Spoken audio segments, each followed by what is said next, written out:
does that mean that you're not there? Go back to when I saw you. A beautiful time in a deadly year. You think I'm stupid, but I get it now.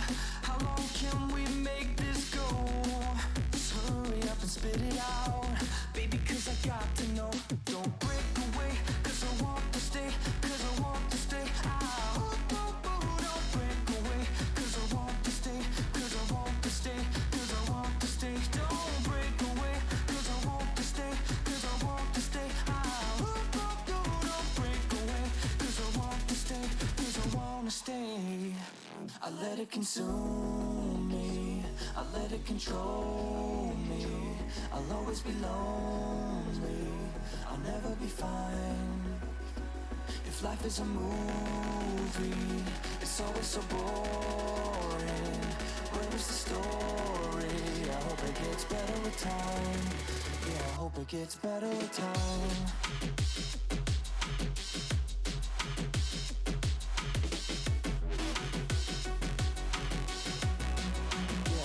It's better with time.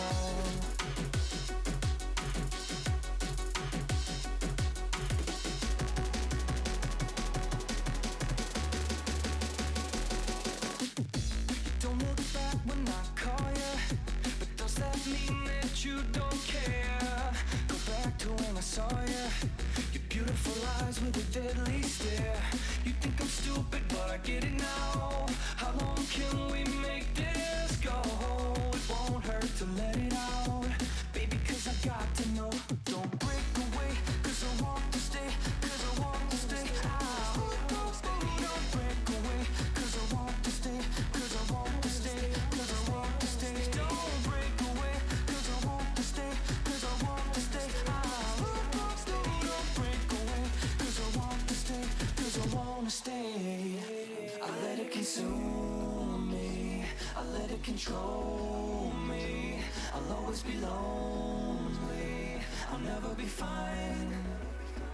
If life is a movie, it's always so boring. Where is the story? I hope it gets better with time. Yeah, I hope it gets better with time. It's better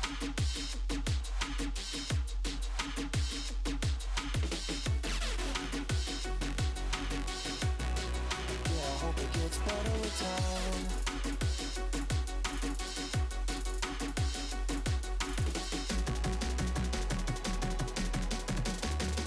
I hope it gets better with time.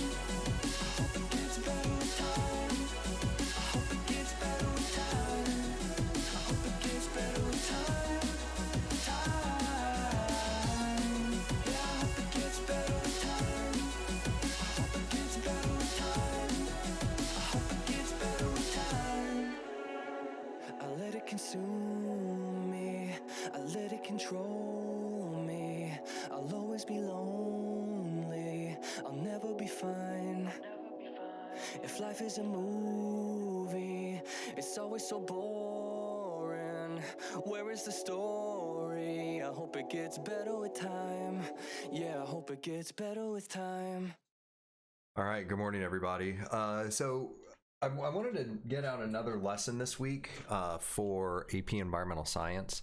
The big reason is because you guys have the exam on Monday, and so I just felt like, if I just to kind of, I guess, like relieve some stress on your guys' end, because I know how it is when you have to take a big test. Sometimes it's like, do I have all the information? So I feel like just one more extra thing with it would kind of help. So let me switch scenes really quick. So today we're going to go through kind of give me a second.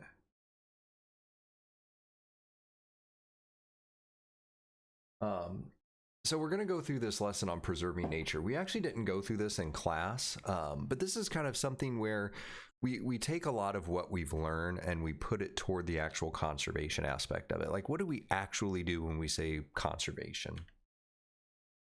So kind of our outline, we're going to talk about parks and nature preserves, the history of them, some of the problems that are associated with them, the size and design.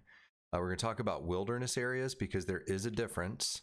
Wildlife refuges, wetlands, so the value of wetlands, and the destruction of them. And this is something that really does pertain to to Fort Wayne, because we have a combination of all of these here. So looking at parks and nature preserves, so kind of the origin and history. Historically, sacred groves were set aside for religious purposes, and grounds were preserved for royalty. A really good example of this is if you look at the imperial palaces in Japan and China and places like that. You have these kind of sections that were set aside because of the aesthetic values of them.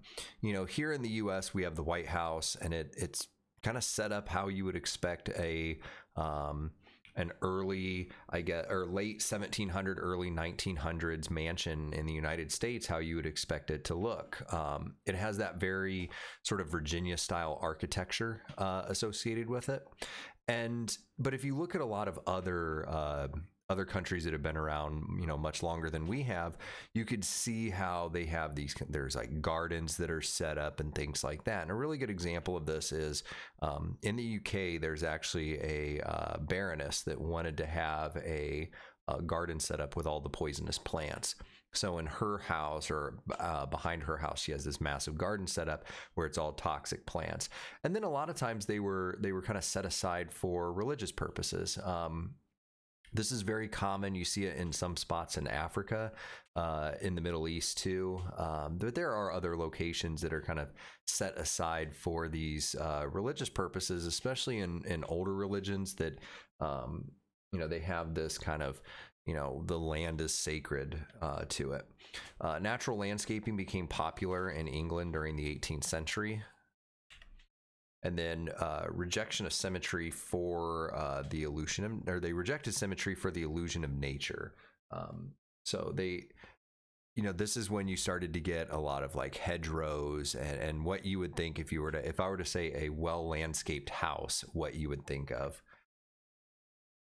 So a good example is Central Park in the United States.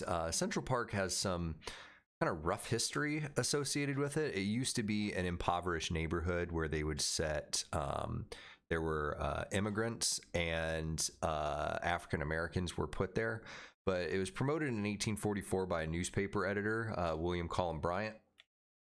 And it was to provide a healthful open space. A lot of it was to get a lot of those lower end communities out of there. And then it was designed by Frederick Law Olmsted. It became known as the father of landscape architecture. So this is a massive field of where you go around and you design areas that are centralized around nature. And it became original commissioner, or he became original commissioner of Yosemite Park in California. So looking at Yellowstone, this is kind of the most popular, I guess, area in the United States. So the first U.S. area set aside to protect wild nature. It was authorized by President Abraham Lincoln, and it was designated as the first national park by President Ulysses S. Grant in 1872. It was also the first national park in the world. And it was guarded by the Army until the National Park Service was founded in 1916. So here's a picture of Yellowstone. So you can see here is the state of Wyoming, here is Idaho, and then Montana. And so you have this national park that ends up in all three of the states, but this is considered to be federal land. So it's not owned by any of the states. And then here's Grand Teton National Park. So you can kind of see the location of it. And it's a very beautiful place, but this was set aside as an area to preserve nature at. And it's amazing if you ever get a chance to make it there. It is a really cool thing to see. So North American parks, U.S. national park systems has grown to 280,000 square kilometers in 376 parks, monuments, historic sites, and recreation areas. Notice how it includes a lot of stuff in here: monuments, historic sites, recreation areas. This is because there are some places like the Gettysburg, the Gettysburg battlefield, which falls under the national park system, and there's other places where it's just a building. So there's 300 million visitors annually, which means this is the population of the U.S. visits these national parks annually. State and local parks occupy 1/16 as much area as national parks, but have twice as many visitors. So if you ever hear, that's where you kind of distinguish between, like when I went on vacation to Colorado, that was a national park, but there are state parks, and then there are obviously local parks. Like Fort Wayne Parks and Recreation controls a lot of parks around here, and then once you get outside of there, then you start to see state parks. Canada has 1,471 protected areas occupying 150,000 square kilometers. So some of the problems: many parks have become islands of nature surrounded by and are threatened by destructive land uses stemming from growing human populations, crowding, and park boundaries. So, for example, in Colorado at the national parks, there's a major, I don't want to say city, but it's a town, Vail, that's at the base of kind of the national park. While the numbers of visitors have increased by 1/3 over the past decades, the park budgets have decreased by 25%. And so it's like, well, why is this a big deal? Not every visitor to a national park is going to be, I guess, kind to the national park. So there was an example of an Instagram influencer that visited a national park with their kind of crew of photographers and all of that stuff, and they pretty much destroyed the entire area, left a lot of trash and debris, and kind of disturbed that surrounding area. And so this is where that park budget comes in, because obviously, she's too entitled to fix it herself. So then park rangers have to go in there and fix it. And if you're on a limited budget, then it might take time for that to happen. And then you have a bunch of trash and debris in your park. It's estimated that $6 to $8 billion of overdue repairs and restorations alone. A lot of times, when I went up and did research in Michigan, we stayed at Muscatine State Park, and Muscatine State Park is a state park, and it was in really, really good shape. Like, they actually had showers that had hot water, even though we stayed in a tent. They had showers with hot water. They had the restrooms, and everything was very clean, and it was in good shape. But one of the doors on one of the showers didn't close properly, so when you went in there in the morning, it was just completely covered in mosquitoes. So that is one thing that needs to be repaired. And yes, it's something small, but then there's a park down the street. I don't remember the name of it, but it was closer to our research site, but it was not in as good repair. It was not as clean. It didn't get as much maintenance. The showers cost money, so it was 25 cents for a shower. And, besides just that, the general repair of the park was in relatively poor shape. And yes, those are actually the Muscatine State Park was a state park. The other one was a national park. And so you could see kind of the differences between those when you have an appropriate budget and not, and then where you're a little short on funding. The other thing is air pollution.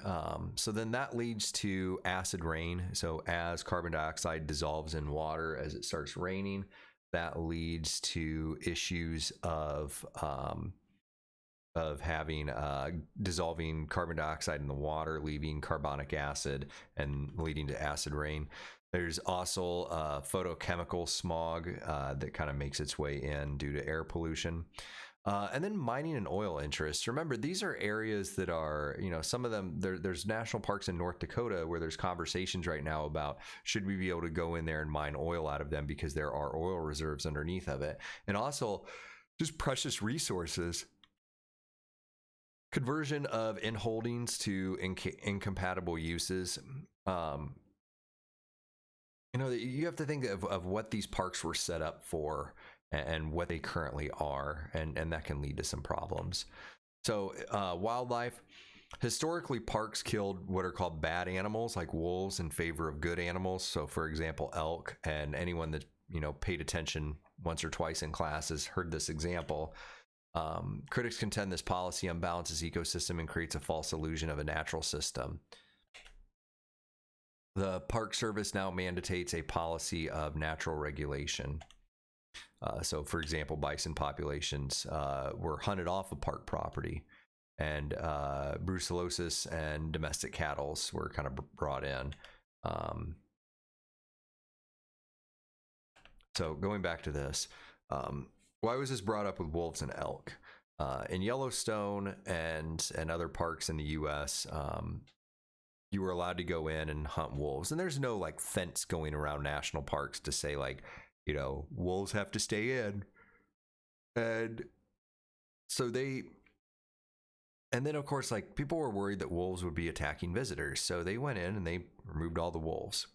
And this led to the elk population exploding. And it's like, okay, who cares?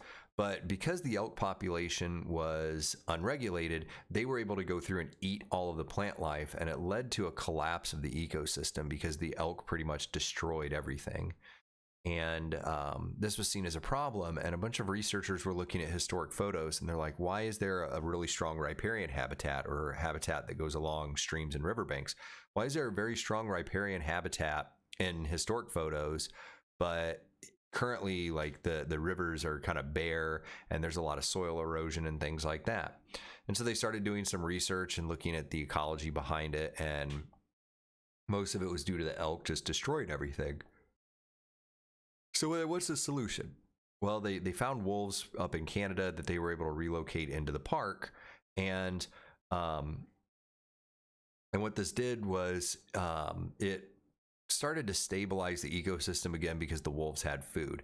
And yes, there was some back and forth, kind of like the lynx hare model for a while, where, you know, the wolves population exploded because it had a near limitless amount of food because there were so many elk, and then that caused elk populations to dive off, and then wolf populations dived off, and it's stabilized quite a bit now.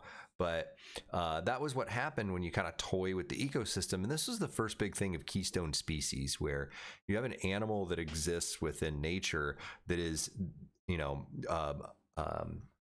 a cornerstone or a keystone or vital for that ecosystem to survive. And without it, it leads to this ecosystem collapse, and it leads to a lot of issues. Now it's more of this natural regulation where parks are kind of left in place. This has not been met favorably.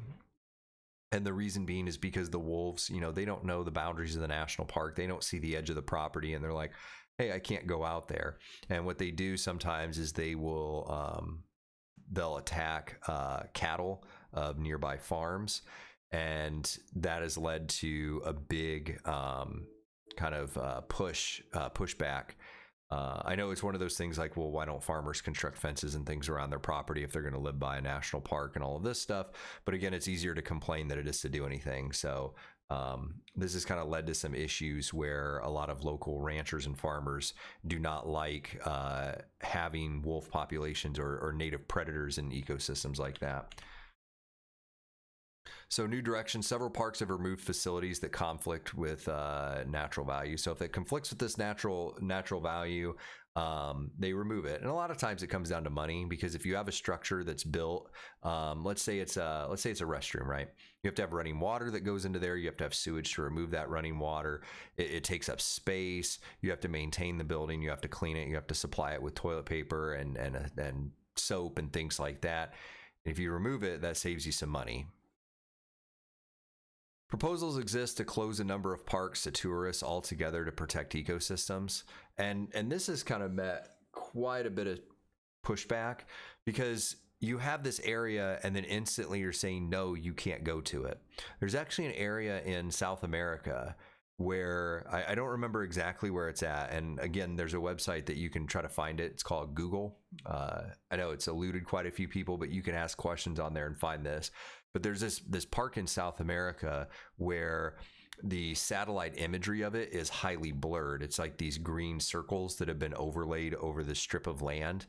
And a lot of it is, it's in this national park, and a lot of it's thought because there might be rare species there and they want to protect it. And if you can't see what it is, people aren't going to waste the time to go there and see what's happening.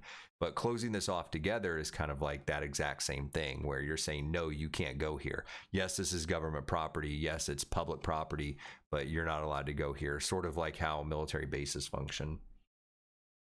Airsheds, watersheds, and animal territories and migration routes have extended barriers far beyond official borders. You have to think sort of like the wolves at Yellowstone, that they're not going to stay confined into Yellowstone. And so you have to make regulations like, what do you do if the wolves get out? Are you allowed to hunt them, or how does that work out? Are they still protected? And this kind of leads to some protections that are included with that. Biogeographical area has to be managed as a unit. If we like nice, clean, pretty lines on a map. If you look at a lot of the Great Plains states, they're these nice squares. And looking at that, animals don't see those squares, so they're going to kind of roam where they have to. So the management has to kind of extend out. I'm getting a phone call, so I'm going to switch over to a screen and mute really quick, but I'll be back in a moment.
Okay, I apologize for that. We had our summative evals that went out, so we needed to.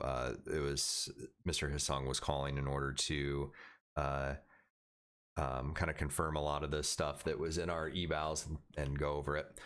Okay, so new parks and monuments. I apologize again. One solution to congestion and overuse is to just create new parks, new places for people to go. So Grand Staircase and Escalante.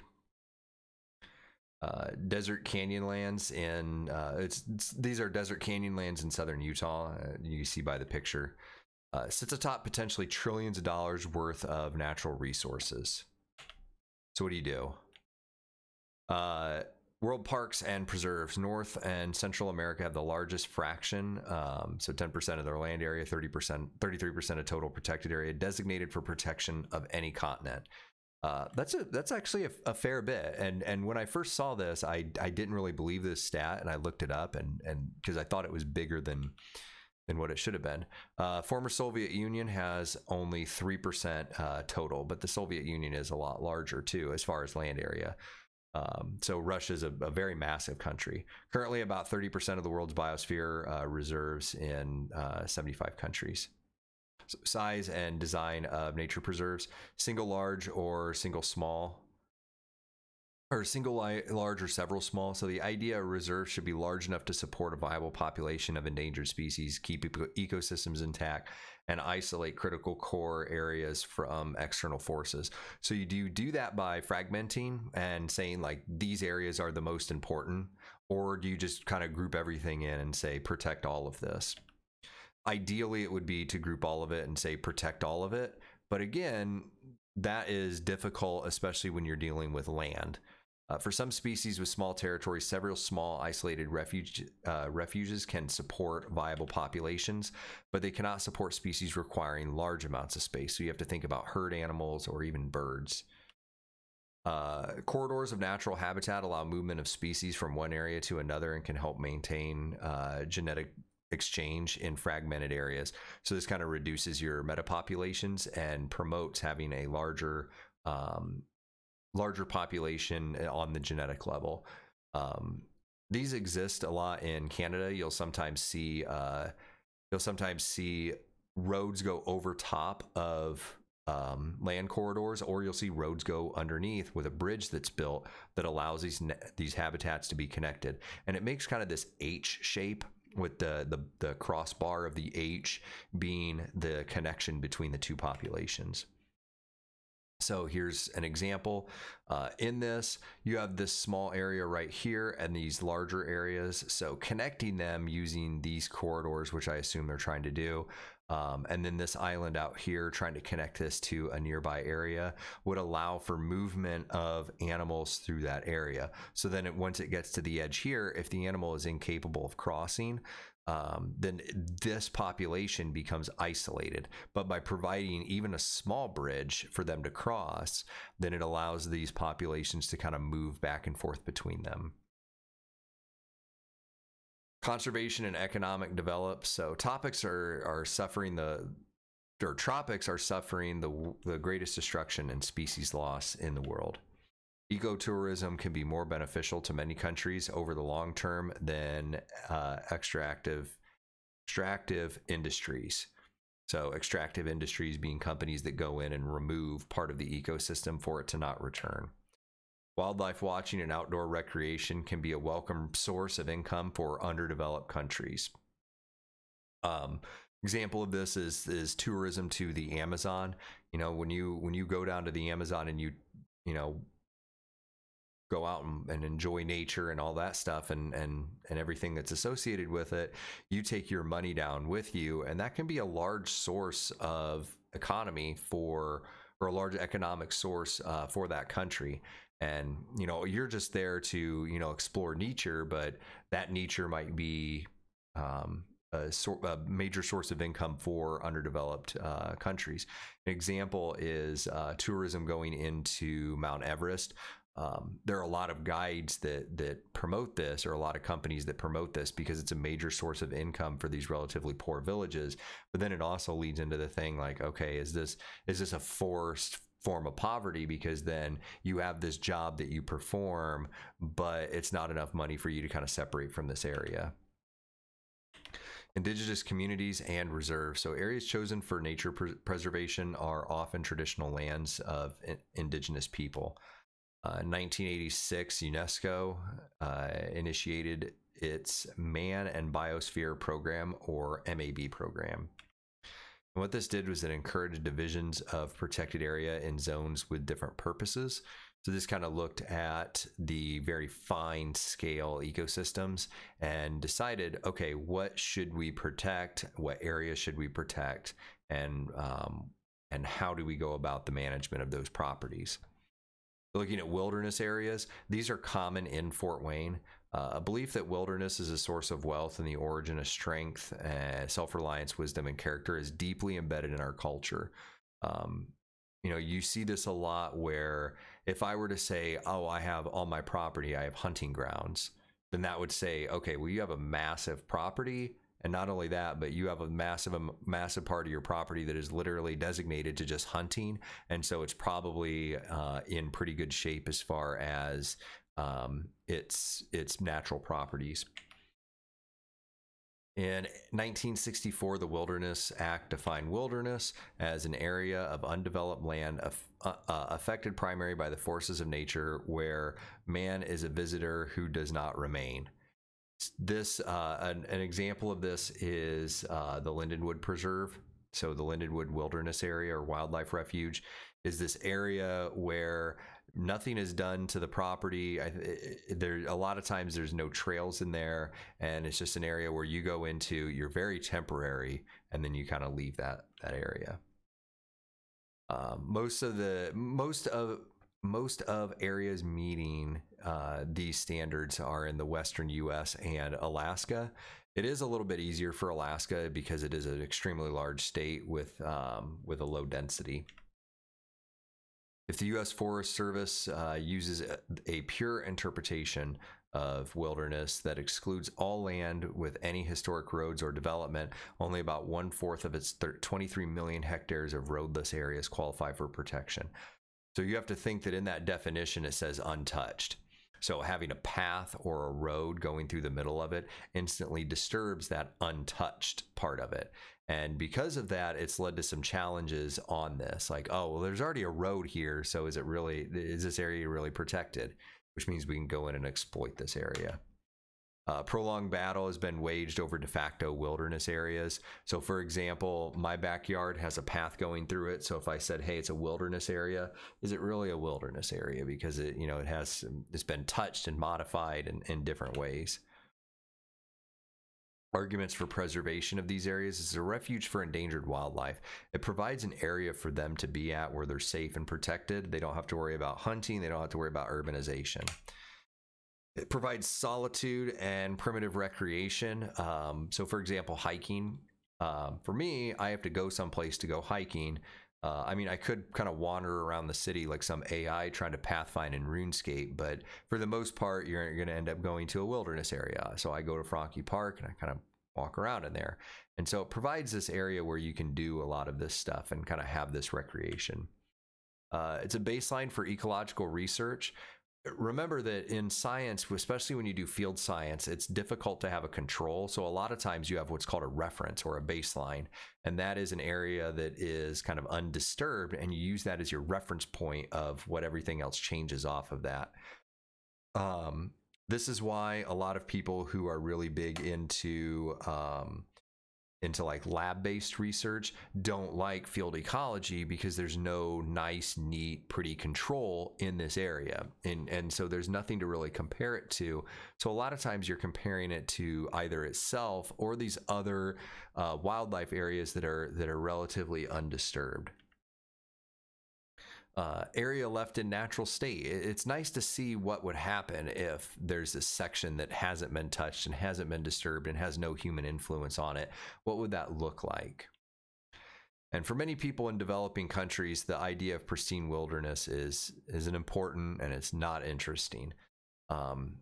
So thinking about this, if your goal is to feed your family and to provide, what am I trying to say? Provide a benefit to your society, then having this pristine wilderness area isn't important to you. It's kind of a secondary thought, and it tends to be a secondary thought in the US too. It's not, I don't wake up every single day, even though I love ecology, every single degree I have is in biology. I don't wake up every single day and say, wow, I wonder how the nature preserves are doing, or I wish that there was a pristine wilderness area near me. That's not really a thought that crosses my mind. There's a lot of other things that I have to worry about. So it is something that there are people that do care about that do wake up and every single day their job is to provide these pristine wilderness areas. So I guess that kind of takes that burden off of the average citizen. So looking at wildlife refuges, and again, this goes back to my boy Teddy Roosevelt. So in 1901, President Theodore Roosevelt established 51 national wildlife refuges. Theodore Roosevelt did more for this country than a lot of people really take into consideration. A lot of times we pay attention to the wartime presidents like FDR. Franklin Delano Roosevelt, is probably more well known as far as what he did than Theodore Roosevelt.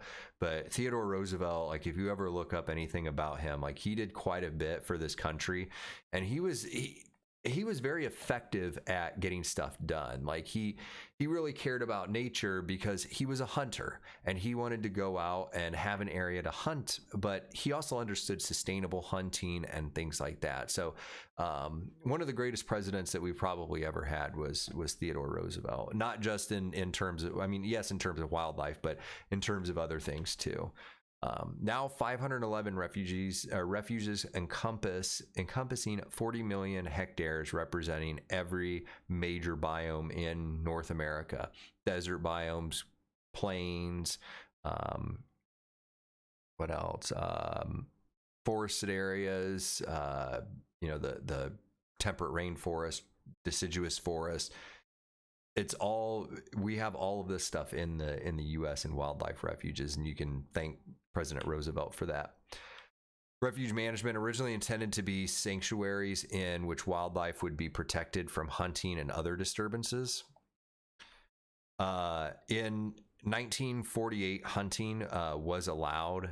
You do have to get permits to do this, and it is limited and it's highly controlled. So it's not like, if a deer wanders onto your property and you shoot it, and there's a good chance no one will ever find out about it. With these wildlife refuges, that they will know. They have pretty good tabs on everything that happens within those areas. So duck stamps, these are like literally postal stamps, and they provide wetland protection. Over the years, a number of other uses have been allowed to operate within wildlife refuge boundaries. So oil and gas drilling is something that is kind of allowed. These are, I guess, some people call them semi-protected areas where you're allowed to do stuff on those properties as long as you get permission, while in like a national park, you'll never get permission. Cattle grazing is another one. This tends to be pretty common where you can allow cattle to, you buy a permit, and we talked about it in the previous PowerPoint where you just allow your cattle to go out there and consume vegetation. Motorboating and camping is allowed in there. So a lot of times if you boat, it's not allowed to have a motor on it. They also face threats from external sources. So expanding human populations can cause issues because you can build right up to the boundaries of them. And then, of course, water pollution tends to be an issue when it comes to those. Wetlands, I did research near a wetland or in a wetland, even though it wasn't actually in the wet part of the wetland itself. So a wetland is a shallow water body or an area where the ground is wet long enough to support plants specialized to grow under saturated soil conditions. Usually we call that, or these plants require 50% of their life cycle underwater. So wetland values, it's highly productive habitat for wetlands. These are extremely productive areas. There's a lot of plant life. If you go to Eagle Marsh in Fort Wayne, which I showed a picture of multiple times on these videos, you will actually see just how much stuff there is there. They occupy 5% of the land in the U.S., but at least 1/3 of all endangered species use wetlands. This was something we had to be careful of. When I did research at Eagle Marsh, we did not remove plants. Instead, we took a camera with us and got pictures of everything that was there. And the reason we got pictures is because there were a lot of species there that we were worried about being endangered, and we didn't want to remove them to put them in a plant press because one might be pretty detrimental to the population. So we just took pictures instead. It's also storage of floodwaters. As floods happen, it provides a sink for them to end up at. It's a natural water purification system. The lady that's the educational outreach person at Little River Wetlands Project always says that wetlands are kidneys for watersheds. They kind of filter everything out. You also have coastal wetlands, so it's used by nearly 2/3 of all marine fish and shellfish. Stabilize shorelines, and they help reduce flooding, which is flood damage, which is a major thing, especially in areas where you're prone to storm surges. They also provide recreational opportunities. These places actually look really cool, but they tend to be in kind of lower income areas. That has kind of changed recently, but it is recreational opportunities for people that live in those communities. Throughout much of history, wetlands have been considered disagreeable and useless. The U.S. Swamplands Act in 1850 allowed individuals to purchase swamps and marshes for as little as 10 cents per acre. And until recently, governments encouraged wetland drainage. I'll show a thing after this. Consequently, 60% of original wetlands were destroyed. And I'll show a picture. So here is percentages, total percentage of state acreage in 1780 compared to 1990. And you could see a vast decrease. So for us in Indiana, the Great Marsh used to exist here, and then that has decreased quite a bit. And again, I'll show a picture of what that used to look like. Clean Water Act in 1972 protects wetlands and requires discharge permits. Next to Little River Wetlands Project, there is a landfill, and so that is tightly regulated. The Farm Bill in 1850 blocked agricultural subsidies to farmers who drain or damage wetlands, and these laws are not necessarily effectively enforced. Again, the example I'm going to show kind of plays into that. Floods and flood control. So floodplains and lowlands along riverbanks and lakes and coastlines are subject to periodic inundation. Valuable due to rich soil, level topography, convenient water supply, and access to shipping and recreational potential. And river control systems have protected communities but tend to channelize rivers, speeding flow of water and exacerbating or exacerbating flooding downstream. There was a researcher at Ohio State University that tried to put small pieces of wood in water or in streams in order to try to slow down the water and see if it would increase or have ecological benefits. Beaches, barriers, islands, barrier islands, and estuaries. Estuaries are bays or drowned valleys where rivers empty into the sea. These are really important communities. So it's a mingling of fresh and salt water, and it brings in rich sediment. These are very, very productive. A lot of times that you hear about estuaries, you hear, or they're like mangroves are an example, mangrove forests. So where continental shelves are relatively shallow, river sediments form beaches, sandbars, and barrier islands to protect the shores. So construction can damage vegetation, holding sand in place, and cities and property owners often spend millions of dollars to protect beaches from erosion. So kind of a sidebar, when I was in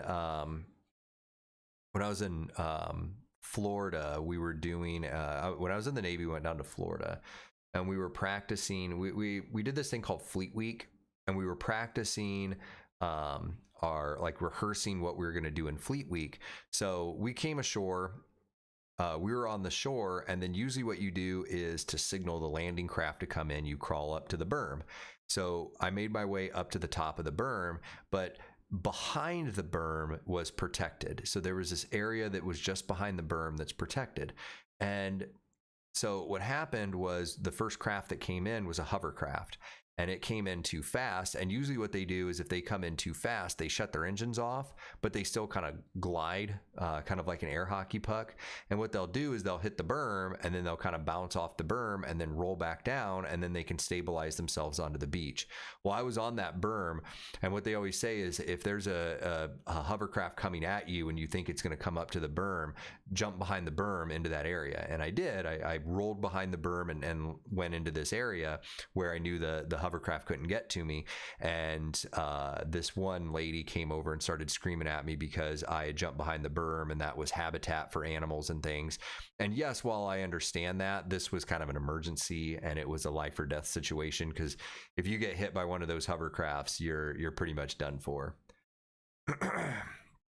So the Coastal Barrier Resources Act, 1982, prohibited federal support, including flood insurance for developing sensitive areas.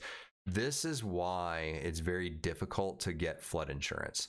You literally have to live in a floodplain in order for you to get flood insurance. And even then, it's very difficult. So we talked about parks and nature preserve, the history behind them, problem, size, and design. Wilderness areas and wildlife refuges, the difference between those. And I talked about wetlands and their importance, their value, destruction of them. And then here's a picture of some people kind of sightseeing. I don't know why this lady's standing up on the top of a vehicle, not exactly the safest place. But I'm going to exit out of this, and then I'll show an example of, okay, so my camera isn't working. Let me try cycling it. Right click, properties, Camlink 4K. There it is. You can see my beautiful face, even though this is ready now. All right, so this is Google Earth, and this is the actual program you can download. You can also get it on your phone. This is a GIS, or graphical information system, and you can do a lot with it. So this is Eagle Marsh, this kind of area through here. This is that landfill I was telling you about, but this area through here is Eagle Marsh. So what I'm going to pay attention to is this area and this area over here. So this photo is not the most recent. This is the most recent photo after a land project was done. So you can see over here is kind of the marsh or the wetland area, and then over here a little bit. And then this and this was flooded for a federal project in order to prevent Asian carp from crossing this, which is the Grand McCulloch Ditch, which is the Continental Divide. Now, the Grand McCulloch Ditch originally was over here.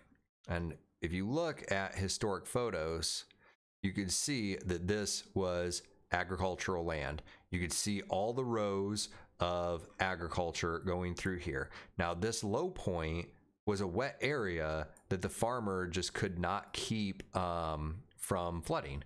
And so he had had issues with flooding all the time because he had moved the Graham McCulloch ditch over to this area.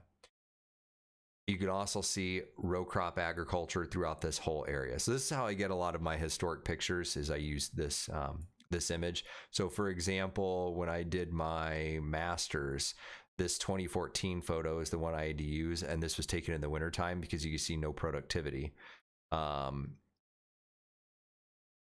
But the most recent photo, you could see what they did in order to make this area is that they dug more stuff out of where this was all flattened, because the farmer would have taken high points and filled this area in when he rerouted the Graham McCulloch ditch. So looking kind of at historic photos, this is just 1998, so it's not like it's all that long ago. It's 22 years ago. And you could see this was farmland, and it was a massive farm. And so this is how you can get historic photos in Google Earth. If you're interested, is you just use this little timeline feature. And now that I've kind of showed everybody this, that's probably going to, most of the time you just go and you look at your own house. But that is the last thing that I had. Again, you guys have your AP exam on Monday. If you have any questions at all, please let me know. Send me an email. Or whatever. I will be available this weekend to help out. And then on Monday, remember, you take your test Monday at 4 p.m. Eastern Standard Time. So if you don't go to Snyder and you're watching this video, remember to adjust for the time accordingly. There is a link in, or I'll put a link in the video description of where to go for the AP updates. If you have any questions at all, let me know. Good luck on your exam. And I will see everyone on Tuesday and find out how it went. But good luck on your exam. If you need anything, let me know. Enjoy your weekend.